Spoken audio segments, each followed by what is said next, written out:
আমি নিশ্চিত এই ভিডিও দেখার পর তোমার মাথা ঘুরে যাবে। নিউটনের প্রথম সূত্র অনুযায়ী আমরা জানি বাহ্যিক বল শূন্য হলে একটি স্থির বস্তু আজীবন স্থির থাকবে, অর্থাৎ তার কোনো বাস্তব ডিসপ্লেসমেন্ট নেই।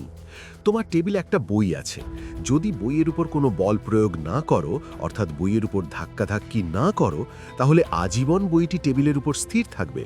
তবে তুমি চিন্তাও করতে পারবে না এই সব কথাবার্তা ভার্চুয়াল ডিসপ্লেসমেন্টে খাটে না। ক্লাসিক্যাল মেকানিক্সে ভার্চুয়াল ডিসপ্লেসমেন্ট মৌলিক কনসেপ্ট।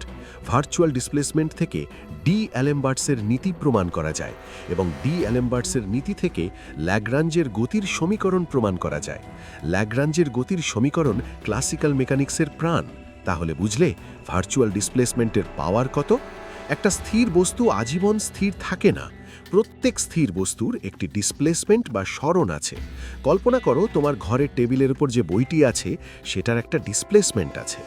এই যে ডিসপ্লেসমেন্টের কথা বলছি সেটা কিন্তু রিয়েল ডিসপ্লেসমেন্ট না, এটা ভার্চুয়াল ডিসপ্লেসমেন্ট। অর্থাৎ কল্পনা করো একটা স্থির বস্তুর কিছুটা হলেও ডিসপ্লেসমেন্ট আছে। ভাই, এই যে কল্পনা করছো সেটা কিন্তু তোমার কল্পনা, সেটা বাস্তব ডিসপ্লেসমেন্ট না। টেবিলের উপর বইটির কল্পনায় যে ডিসপ্লেসমেন্ট আছে সেটা বাস্তব নয়, সেটা কাল্পনিক ডিসপ্লেসমেন্ট। ভার্চুয়াল ডিসপ্লেসমেন্টের আরও কিছু যোগ করি।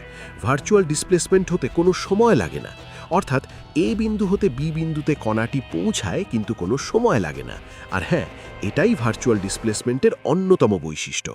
এখানে বস্তু এ থেকে বি বিন্দুতে গিয়েছে, সেটা রিয়েল ডিসপ্লেসমেন্ট নয়, এটা ভার্চুয়াল ডিসপ্লেসমেন্ট। তাহলে এই ভিডিওতে কি শিখলাম?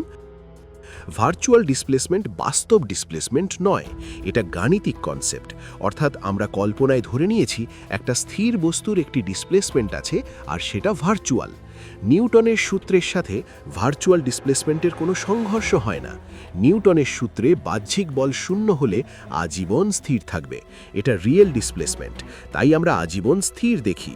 কিন্তু ভার্চুয়াল ডিসপ্লেসমেন্টে ডিসপ্লেসমেন্ট সম্পূর্ণ গাণিতিক, বাস্তব নয়। ক্লাসিক্যাল মেকানিক্সের আরও ভিডিও দেখতে চাইলে সাবস্ক্রাইব করে সাথে থাকো। এই ভিডিও ভালো লাগলে একটি করে লাইক দিও এবং তোমার বন্ধুদের সাথে শেয়ার করো।